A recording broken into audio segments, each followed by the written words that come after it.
it is my great pleasure now to move us to our live with an author. And I get to introduce a person as our co-host.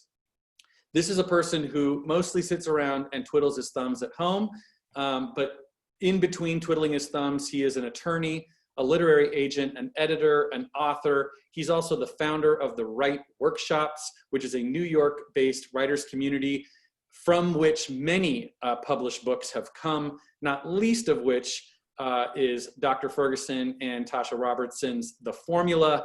He also happens to work at the Jennifer Lyons Literary Agency. So, you know, nothing going on with this guy. Would you please welcome our host, Jeff Orvan. Jeff, welcome. Hello. Thank you, Ian. And I'm very happy to be here, even though it cuts into my thumb twiddling time. But I am thrilled to be here. Likewise, we are so grateful, and I know that you know this writing team very well, correct? I do. Both Ron and Tatsha worked on their book, The Formula, through the Write Workshops, and I would say too that more than any other project, I got into the content of this so intensely because I'm also a parent of 3 kids, and through the process of Ron and Tatsha working on the book, I was able to apply quite a few of these principles to my own kids, my wife and I, and it was a tremendous results so far. All right. Well, I know that the evidence-based is part of it, so we'll be catching up with you, you know, in a few years when your children are like, you know, running the world. I'm gonna just step this way, and I'm gonna let you introduce our celebrity guests, and then, but I won't go far, and I'll come back a little later. So thank you for agreeing to host, and I'll let you introduce Dr. Ferguson and Tatsha Robertson. Thank you, Ian. Thank you so much. And I think that everyone viewing the program tonight is in for a treat. You have 2 very accomplished authors. Ronald Ferguson is an MIT-trained economist who focuses on economic, social, and educational challenges. He's been on the faculty at Harvard University's John F. Kennedy School of Government since 1983, after teaching both at Brandeis and Brown universities. One of his focuses at the Kennedy School is on the university-wide Achievement Gap Initiative, for which the New York Times in a profile named Ron as the foremost expert in the United States on this educational achievement gap.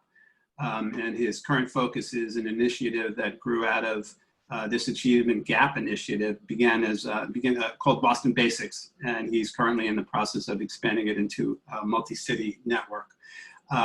His co-author, Tatsha Robertson, is an award-winning editor and writer, more than 20 years of experience handling investigative, feature, and news stories. She was the first female New York City bureau chief and the national rover for the Boston Globe. And some 10 years ago, she began studying how parents raise successful children. Most recently, she was senior editor at People magazine, where she focused on crime stories. She's been an adjunct professor of journalism at NYU since 2005 and has made numerous media appearances. And Tatsha has written 3 books with me, actually, and The Formula is one of her latest. And between both Ron and Tatsha, there's a lot of wisdom and a wealth of experience here. So this should be a fun program. And hi, Tatsha. Hi. How are you? All right. Hi, Jeff. And hello, Ron. I thought we would just start with the question that I've had, and I love talking about this, but there's a lot of parenting books out there.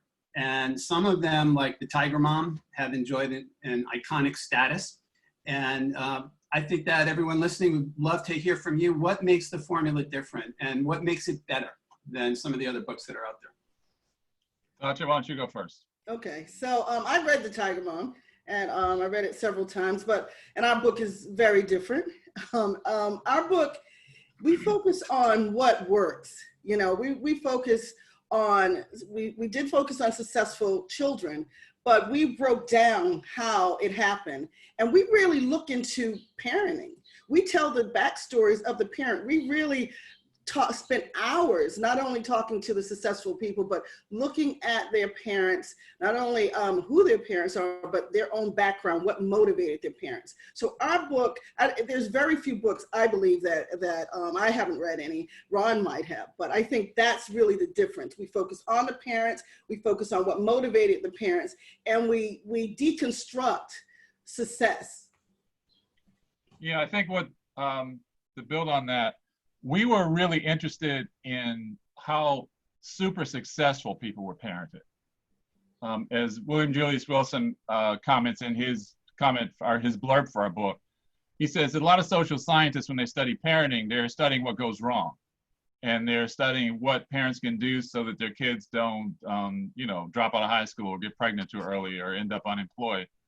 And we were just curious about how the super successful people got parented, and I'm not sure I know of another book that takes that tact and that bases what they write on what they learn from both the children and their parents. And so interviewing the parents was probably the most fascinating part of this. I'm going to jump in and pick up on a question actually that was just in the chat room here about how do you define a successful child? Now, I would just offer from my own experience that for my eldest son, what we thought was successful was not necessarily matriculating at Harvard University. There were different qualities that my wife and I had picked up in his character, and that we sort of tried to, based on the formula, sort of tried to clear a road ahead of him. So how do each of you define success? How does the formula define success? You want to do that, Ron? We have a formula, but go on, Ron. We have an equation in the book. Smarts plus purpose plus agency equals fully realized. And so we're talking about successful people being fully realized human beings. It happens that I was sitting at Harvard when I started my part of the work. We can talk more about it. Tatsha and I kind of started independently and joined forces. So it might look like we're talking about mainly Harvard graduates, and we are to a substantial degree, but we're really talking about impressively successful people. And the core there is that they have made the most of their own potential. They decided what they wanted to do, and they went about it. I see the image of our roles in the formula is on the screen right now. Tatsha, do we want to talk about this right now, or do you Not right now, but I'll just jump in here. What do we consider success? No, not everyone. We're not talking just about Harvard students. We really aren't. In a book, we talk about people who went to all types of schools, but we were focusing on people who are academically smart. We were looking at people who had a sense of purpose to get to Harvard. Ron, he definitely knows. He's worked on what do you call it, Ron? You were director of Achieving Initiative? No, at Harvard, at Kennedy School. The people who were trying to get into Harvard, you were. Oh, the admissions committee. The admissions committee. So one thing he said I thought was very important at Harvard.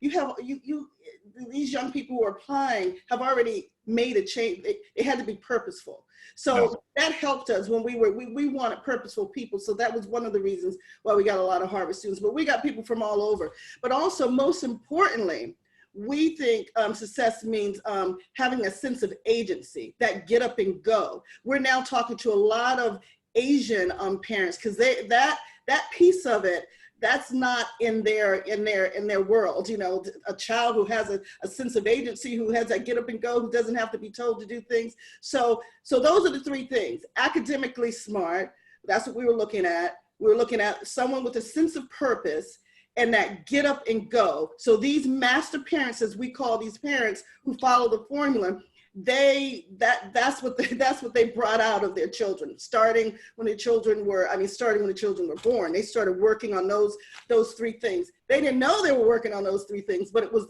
part of their, what we'll talk about later, part of their motivation, part of their burn. And some of what feeds into this notion of how to raise a child with agency, how to raise a successful child, you've broken down in the formula into 8 roles.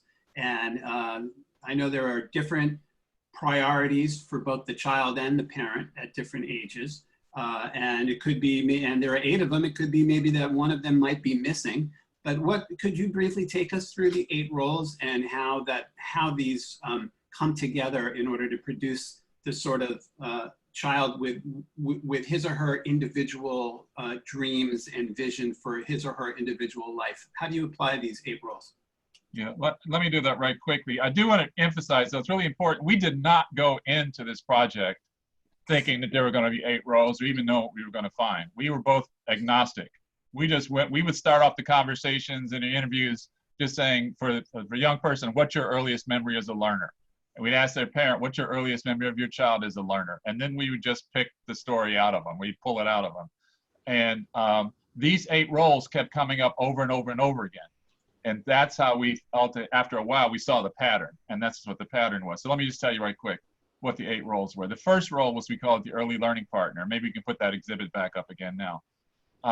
The early learning partner is a parent who spends a lot of time with their child, just doing things that the child experiences as fun, but where they're actually learning and getting hooked on learning.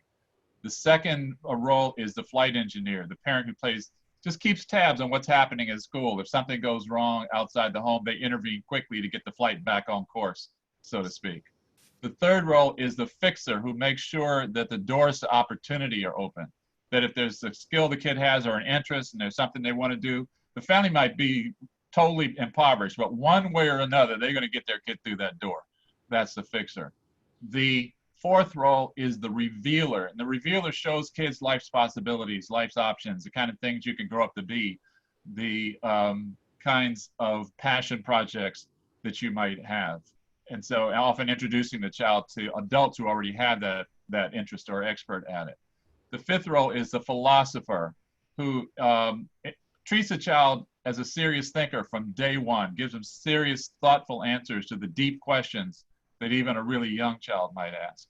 The sixth role is the model, who demonstrates how to do things, who carries themselves in a particular way, who does, we talk about show, don't tell with a lot of things. And then the seventh role is the negotiator, who teaches the child how to speak truth to power respectfully, how to behave in a way that powerful people will want to support them, how to make their case, how to debate.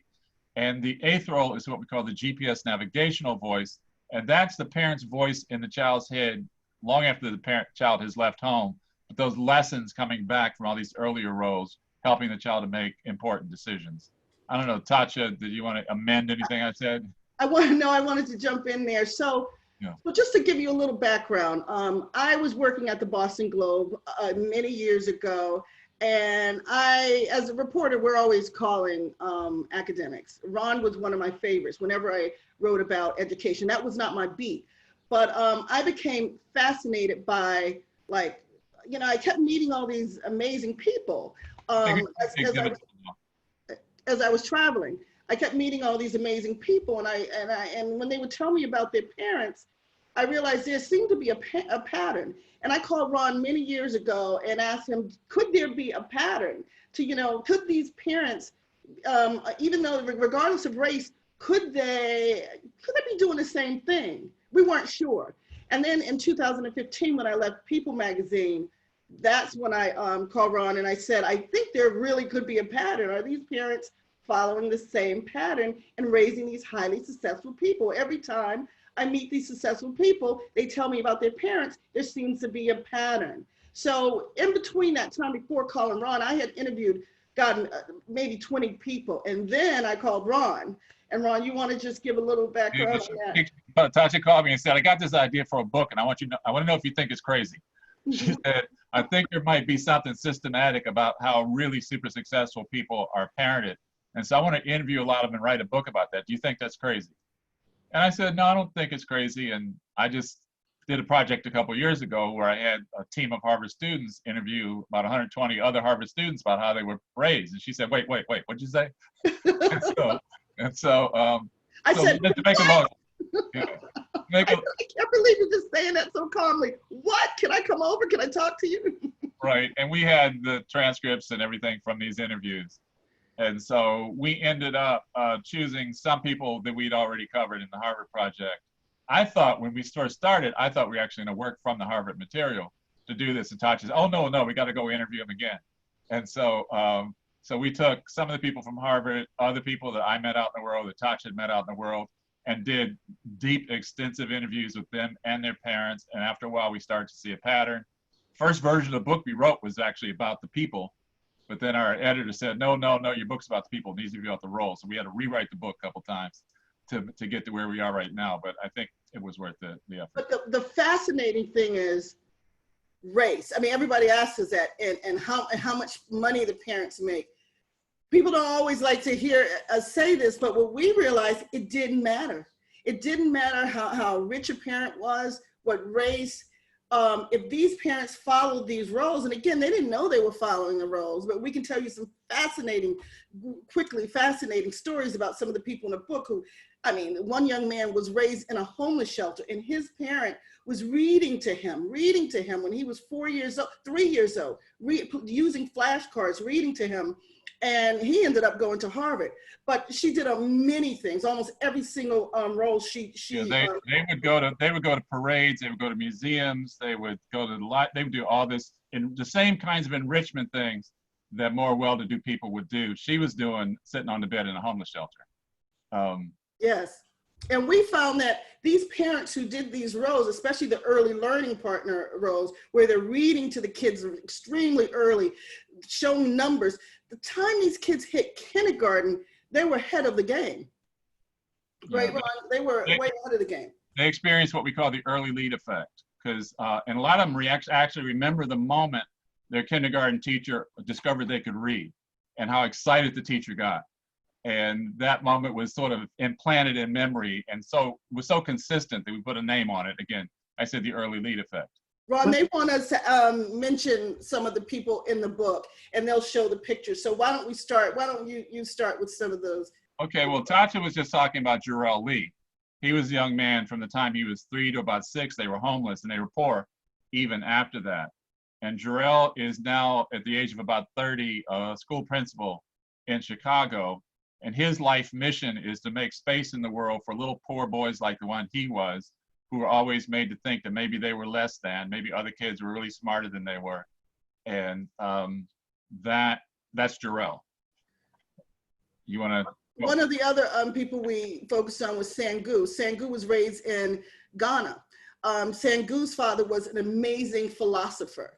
When Sangu was just 4 years old, I think, his father, who was a doctor, like a doctor in the village, he would see Sangu in the morning, and Sangu, little 3 or 4 year old Sangu, would be scrubbing his dad's back, and they would talk about Socrates, and they would talk about Aristotle, and little Sangu would ask questions. Now master parents talk to their kids like adults all the time. From the time the kids are born, they're talking to them like adults. So little Sangu had no problem asking his father, what is the most important, what did he ask, Ron? What's the most important virtue? He had been reading his children's Bible at the time.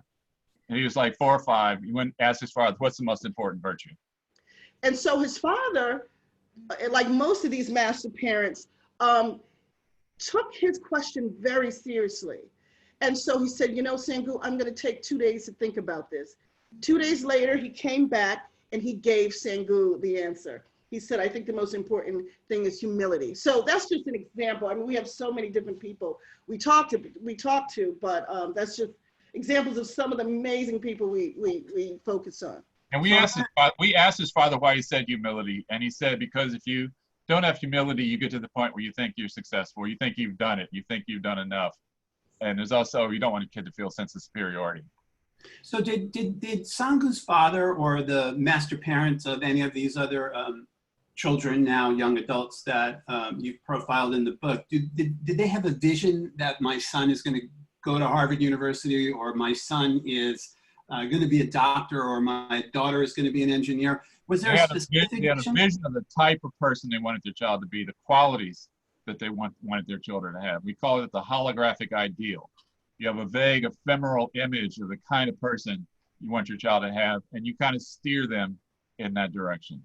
And then where the child lands, is that sort of also, is that the reading by the parents of in which direction specifically the child is inclined toward? How you know, Well, how much parents free must, will is there, you know? no, these parents were, there's not free willing, these are intentional. So master parent is intentional, it's strategic.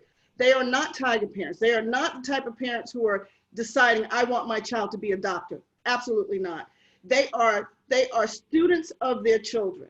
So they watch their children. What are their children good at? I mean, we even focus on Einstein, which is a fascinating story. Everyone thinks Einstein was a great student. He was not a great student. He was only good at what he liked. He hated sports. He just liked science. But his parents had created a learning environment at home. So a lot of what he learned about was at home. His mother knew that he had attention issues, so she allowed him to, she said, you're gonna play a violin. That was the only reason. It wasn't like, I want you to play the violin, only because you need to focus a little more, and focus is very important. So that was important to her. She also knew he loved science. So what would she do? She would make sure science books were in the house. Many of the master parents, I mean, if their children love science and math, many of them may not understand how to teach them to their kids. So like Einstein's mother and many of the people you see, Jarrell's, Michelle Obama, they brought mentors to the home. Every Thursday, Einstein's mother and father would bring someone to the house, and they would fix dinner, and they would talk to young Einstein about science. They would bring him new things. So mentoring is very important. But again, Jeff, to your question, it wasn't that they wanted him to be the greatest scientist in the world. They just loved their son. They just wanted him to be the best human he could be, the best Einstein he can be. And that's the focus of master parents. They're not trying to make their kids, go to Harvard or Princeton. They just want them to be the best they can be. Usually it's the kids in our book who wanted to go to those Harvard, University of Princeton. Many of the parents didn't. Ron doesn't always like me to say this, but some of the parents in our book didn't even know the name of some of these big schools. Oh, I don't They just wanted the kids to go to school. No, but I think the parents were always looking for any clue of what their kid was interested in. Trying to help their child find passion projects is the phrase that we often use. And some of them would make great sacrifices in order to help their child to pursue their interest. Driving for 2 hours back and forth on a Saturday to take the child so they could work with elite musicians, or driving out into the desert in New Mexico so their child who was interested in lizards could find lizards. Why don't we talk about David for a minute? You just mentioned David.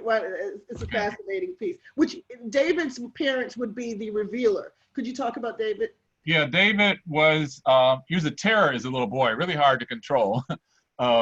But he was interested in dinosaurs. And at some point when he was around 3, somebody figured out that, well, lizards are kind of like dinosaurs. And so they introduced David to lizards, and he fell in love with lizards. And his parents were totally supportive of that, particularly because when he was thinking about lizards, he wasn't as hard to control as he tended to be. But they would take him out on the desert to study lizards. By the time he was 12 years old, they were taking him to professional conferences with scientists. At one point, he was at a conference, he raised his hand, the guy was showing a certain kind of lizard, and David said, I saw one of those near my house. And the scientist who was presenting dismissed him and said, no, they aren't anywhere in this area, that can't be. Well, a few months later, the scientist called up his house and said, where'd you see that lizard? Because there was more evidence now that those lizards were actually in the region. David also, there's lots of stuff to all these stories more. David's mom was a flight engineer, so we should tell that. Can you tell that story about? Yeah, David, I was thinking about whether to tell it, but now you tell me to, I will. When David was in kindergarten, I mentioned he was hard to control. He would blurt out the answer whenever a teacher asked the question. And so his teacher stuck him over behind a partition away from the class. His mother found out and went up and let them know, you will not do that with my son. But she also helped him to figure out a resolution. Finally what happened was he was skipped to 2nd grade, and he fit in better with the 2nd grade classmates. His younger brother, who was more docile, was also brilliant, and he also got skipped a grade later. But the mother was totally on top of it, as were these other mothers. Lots of stories we could tell you about how a parent intervened to set the flight back on course, so to speak, Yes. as the flight engineer. Or in another case, I don't know, when we talk about Maya and the negotiator, Yes. where a 7-year-old was taught how to negotiate with, and when she had a problem with a teacher. You want to tell it? You want me to tell it? Or? Go. Well, yeah. Go on. You can tell it while you're on it. Yeah. Maya she got skipped from kindergarten, from first grade to third grade, I believe. She had a teacher who would not teach, who was just teaching cartwheels and other things in front of the class. And so Maya got frustrated and decided to sit in the back of the class and read. The teacher said, Maya, come and join us for play. And Maya said, no, I'll just stay back here. So finally the teacher kept pushing him. I said, look, I came to school to learn. When you get ready to teach, I'll join in. Teacher got pissed off. Maya came back to school next day. She'd been demoted to the middle reading group. Didn't even have books. What's this? This is a pamphlet, not even a book. So she went home, told her mother, and asked her mother, what are you going to do about it? Her mother said, what do you mean, what am I going to do about it? What are you going to do about it? And I'm just 7 years old. What can I do about it? So her mother said, let's talk. So she coached her to go in, talk to the principal. She went, made an appointment with the principal, sat down, told the principal the story, told the principal, you need to come to our class and see what's going on. And so the principal started visiting the class, would try to help the teacher. They get up, teach together sometime. Make a long story short, when they came back from the next week-long vacation, Maya had a new teacher. And so this 7-year-old was taught how to work the system. And this was a mother who was wise in this regard. She was negotiators, they teach their kids to be a self-advocate. And they teach them not to be afraid to question adults. And that was real. Almost everybody we talked to, they all talked to us about how their parents taught them. It's okay to question adults as long as you are polite about it. So Michelle, so just really quickly, the flight engineer we talked about, negotiator, all these different issues. Michelle Obama had a very similar issue to David's, to Maya and David, where the teacher wasn't doing the work. So her quiet mom became a flight engineer who quietly talked to the schools, and Michelle was skipped. We're not saying everybody has to be skipped, but she noticed that her child was bored, and there were several people bored, and she had to do something. So while she did it very intelligently. I met Michelle's mom. She's a very quiet person, but she fixed these things. She fixed it. And Michelle says if her mother had not made those changes in her life, her mother had not intervened when she was in second grade, her life would be very different today. Her school set up a class for the kids who were accelerated like that. Let's talk a little bit about the writing process. Sure. I think a lot of people sitting in are probably writers themselves. And what in the world was it like to co-write? I'm a writer, writing instructor. I'm an editor. I work with a lot of writers, and usually there's an angel on one shoulder telling the writer that you're a genius, and then there's a devil on the other shoulder saying that this is horrible stuff and I'm going to get rid of it. So then now you got two of you coming together. And what was the process like? How did the workshopping work for the book? Yeah. And do you feel that the collaborative effort like that was a great approach for something like scientific like this? Or do you think that would work in fiction and in other areas as well? I don't know if it would work in fiction, but I think in nonfiction it was great. I mean, it's funny, Ron asked, hey, can I write the book with you? But honestly, in my mind years ago, I was like, God, I would like to write a book with him. So it's just weird that things like that happen. It was an amazing experience for me. I mean, we worked 4 years on this book. It was tough at times. We both came with things. I mean, we both came with our own talents and our own, weaknesses. And I think that helped. Like, where Ron is very logical, and I learned a lot about logic. Ron is a good writer, but he wasn't a narrative writer. So he would spend, this is this brilliant, Harvard guy, but he would spend 4 to 4 in the morning trying to learn narrative writing. And then I would say, no, and then he would rework it. I thought that was great. We fought a lot. He probably doesn't want me to say. No, I don't mind. We fought. You talk about the on the shoulder telling you things? Yes. Well, we were each other on the shoulder. Yes, we fought a lot. But one thing about it, we would become friends. The workshop, it was the secret weapon, I tell people. You know, people always ask me, well, you're a writer, you've been an editor at the largest magazine in the world, the best newspapers and all. I believe everybody needs an editor. So the workshop was great. Me and Ron would work whenever we could. We would work until late in the night, sometimes 4 and 5. And we would make sure we tried to turn in our pieces due on Fridays at 4 o'clock. So we would turn it in, and then I would go to the workshop. This was before COVID. So I would just go to the workshop on Saturdays, and I would read other people's stuff the day before, and they would read mine. And the people loved, you know, people, there were issues some people had and things they loved. Tasha would come back from the workshop, and there were two themes. One was how people were reading what she talked about in terms of interpreting their own lives through the book. And so she said, oh, Jeff is doing this differently with his parents, and this other person there doesn't like this because her son's not doing this or whatever. But then there was also, she would just tell me how the workshop reacted. People liked this part, but they hated that part.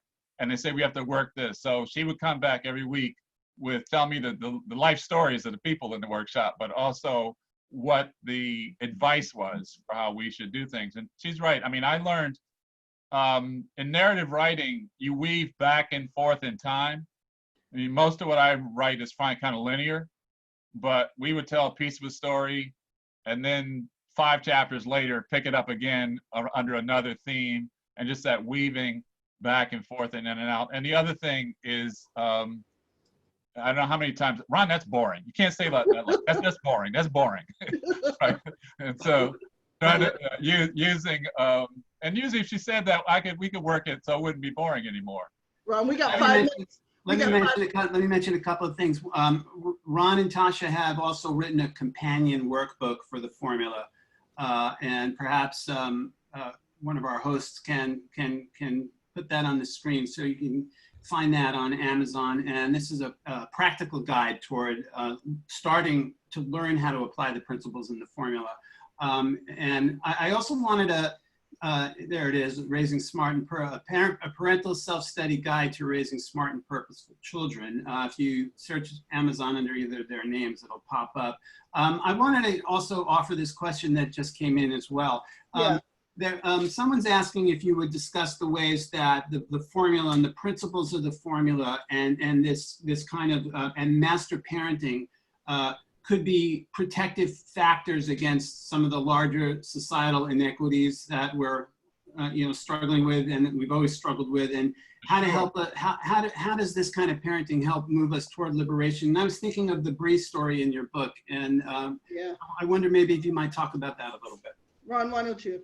Yeah, it's for sure. I mean, these are fundamental tenets of human development that these parents exercise as they raise their kids. So kids need to be protected, which the fixer and the flight engineer do, but they also need to be exposed that the revealer does, and help to develop their own worldview and philosophy that the philosopher does, and learn how to deal with power like the negotiator does. And so when children have that protection, they are equipped, they're armed to fight their own battles. Why don't you talk about Brie? Brie is a young woman who climbed Brie Newsome is the one who took down the Confederate flag at the State House in South Carolina. Her father had been the dean of the divinity school, I believe, at Howard University. And their dinner table conversations her entire time growing up were about civil rights. And she came from a whole line of civil rights activists. They would talk about their ancestors and grandparents and great-grandparents. And she was empowered by her family to take initiative, to have agency. Now, when her parents saw her on television, their sister called, Mom, turn on the TV, turn on the television. And they turned on it and they saw Brie with the cops, and clearly she had just taken down the flagpole. Her parents were initially ready to pounce on her. But she said, Dad, before you say anything, I just want to tell you one thing. I heard everything you said in those dinner table conversations, and I was kind of following your lead in this. I remember exactly how she said it. And one thing I want to say, just very quickly, Brie's parents have been talking to her about civil rights when she couldn't even talk, and many master parents do this, they were talking at the dinner table. Dinner table is so important. They would sit at the dinner table, talk about civil rights, and she was only 2 years old, 3 years old. So this was what she heard all her life. They were shocked to see her on the pole, and then they realized, wait, this is how we raised her.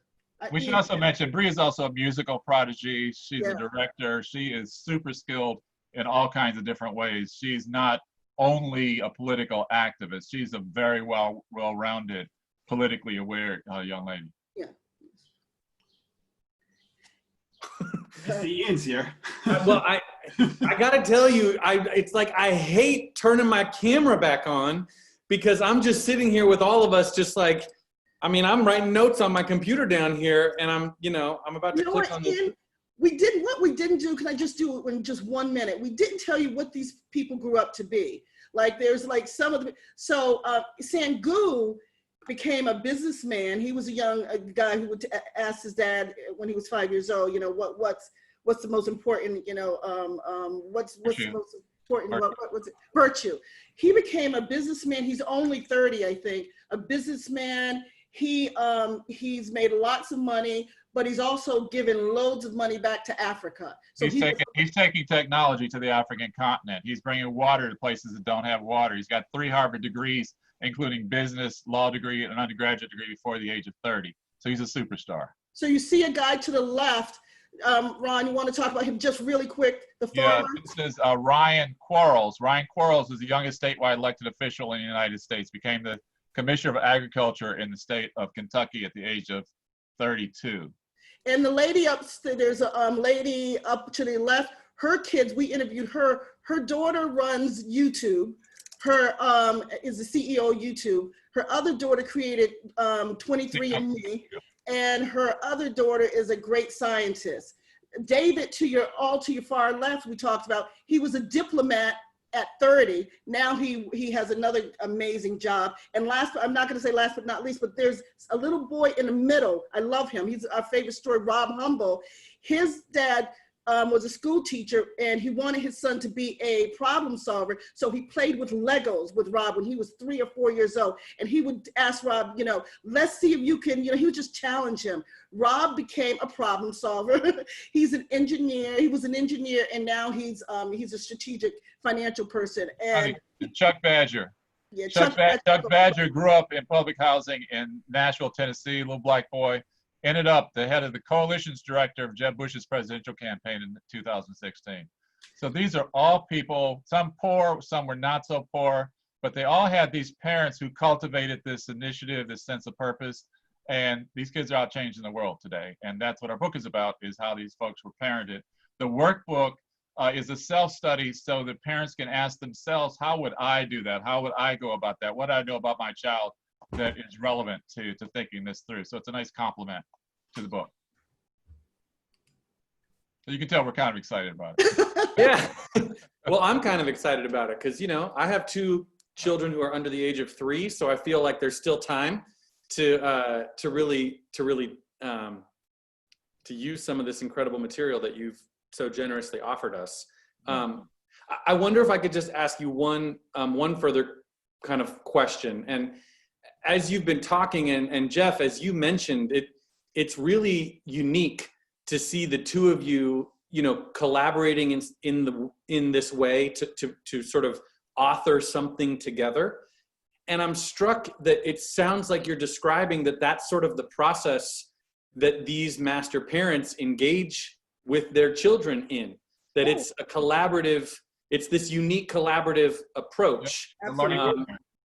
But I also heard you say, like, it's not easy. Like sometimes you argued, and sometimes, so I'm gonna stand on the shoulder of a giant and ask you Sangu's question, which is, of these 8 different models, or maybe there's some underlying component, what is the greatest? What is the one, and how do you collaborate with another person, your child or another, how do you come to that collaboration? Do you have advice about that? Great question. I'll just jump in, and I know Ron can answer that. I think the most important role, all the roles are important. You have to follow those roles, 8 roles. But the most important role that we found is an early learning partner, where you're working with the child from the time the child was born until they go to school, teaching them words and reading and talking to them, reading back and forth. Ron will talk really quickly about back and forth. He'll talk about the brain development very quickly. We found that that is one role. If you don't hit that role, there's going to be huge problems. So Ron, you want to jump in? Yeah, I mean, there are things the parents did, and there's a mindset, a motivation that led them to do those things, right? All of our parents have what we call the burn, which is something in their own life backstory that helps you understand why they were so determined to be such great parents. Sometimes they had experienced some adversity they didn't want their child to face. Or there was a family tradition they felt an obligation to pass down. But one way or another, there was something that we dug out of them. It was a surprise. We didn't go into this looking to get the parent story, but there was that burn. And then that burn led them to discover these 8 roles. I mean, they didn't go, just like we didn't go into it knowing what we were looking for. They just knew that they wanted their child to have a sense of agency, a sense of purpose, to fit in the world, to make a difference. Figured it out. To be confident, not to be intimidated by powerful people. And they just figured these things out. And so the intentionality, we talk about strategic parenting, we talk about strategic time, that it's not that it takes a ton of time, but you got to notice when your kid needs a minute or when your kid needs an intervention, right? And you take that time in an intentional, purposeful way. So I can't tell you what one of the roles, because they fit together as a whole. Whenever in our book, actually, there are a few people who were missing 1 or 2 of the roles once in a while. If you were missing a role, there was a problem. Okay, the people we interviewed got past it, they got over it, but the one that was missing, I think most often, was the flight engineer, for people whose parents had come from backgrounds where they weren't confident in dealing with the schools. But a few times there was the missing flight engineer, there was a problem. And then there were these great stories about where you had a flight engineer and the flight engineer intervened and said, "You will not do that with my child." Okay. Ron, collaboration, really quickly. Can you talk about the early learning partner collaboration? Oh, the early learning partner, we talk about the parent was a partner. They weren't even the leader so much, because you're following the child's lead. And there's a lot of fascinating cutting edge research now in neuroscience and child development that's got to do with the back and forth. Some people call it serve and return. Another colleague of ours likes to call it the conversational duet. But the idea is, the longer you can keep the back and forth exchange going between the parent and the child, the more it shows up on brain scans, okay, in a part of the brain called Bruno's region, where it lights up more if the child's coming from a household where there's been more of that back and forth conversation. And so it really is a partnership where each party is responding to the other, respecting the others. These people had a ton of respect for their children, even though they set appropriate boundaries. But I mean, it is important to say and we said it in the book, the early learning partner is something that cannot be skipped. It just can't be skipped. Because the child's hooked on learning. And you talked about the brain development in the book, why it couldn't be skipped. But well, and I don't know if you can see what Greg Dooling just mentioned in the chat. And I just want to echo what you said, Dr. Ferguson, which is, I didn't ask you that question so that you would talk about raising a reader. But what you have just been talking about is the mission of raising a reader. Right. That early, from the moment, from the earliest moments, that, age appropriate, culturally relevant dialogic reading, which is at the core of our mission. I should also mention, just thank Raising a Reader for inviting us to come on today. They're actually a partner with the Basics, which is the Basics is also an early childhood intervention that we have that's networked together, collaborating with Raising a Reader and other organizations to get those first few years right, so that kids don't miss that opportunity for brain development. There's a ton of brain development in those first 3 years, which if kids have that experience, they have Raising a Reader, they show up at kindergarten, find out, hey, I'm doing okay, the teacher kind of likes me, she's excited about where I am. And it frames an identity that then helps to actually be the identity context for all the rest of the stuff that happens. We call it early learning, the early learning effect. I'm so excited about what you're saying. Like you're reading my notes. So everybody, I didn't ask them to say these things, but thank you for saying. I think a lot of people on this call can remember themselves as first graders or kindergartners, figuring out, hey, I'm ahead of most of the other people in here, and I kind of like the way that feels, and I'm going to do what it takes to stay in that position.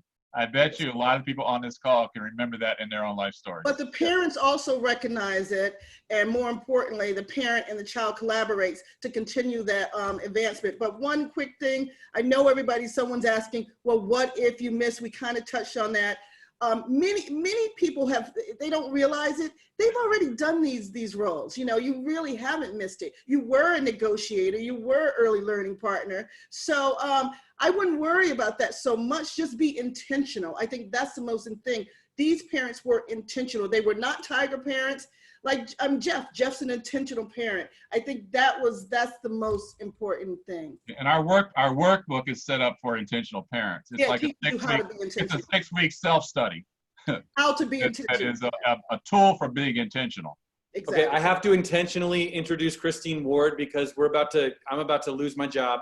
So Christine, hi, welcome back. Hi, thank you so much. Oh my gosh, you guys are wonderful. I love your enthusiasm and passion for what you do, and that's exactly how I feel about our work, and we are so equally thrilled to have a partnership with the Basics, so thank you. But I can't think of a better example of what our program is all about. You've said it all, the serve and return. That is all our dialogic reading techniques that we practice, and the important role that parents play, and how early learning partner is the #1 role in the formula. And I just hope that with my teenagers that I can still apply all 8 of these roles to my. Not too late. I didn't get the preview like Jeff did. Apparently, I should have been there at the writing workshops. And but reading extremely early. I mean, everything you said.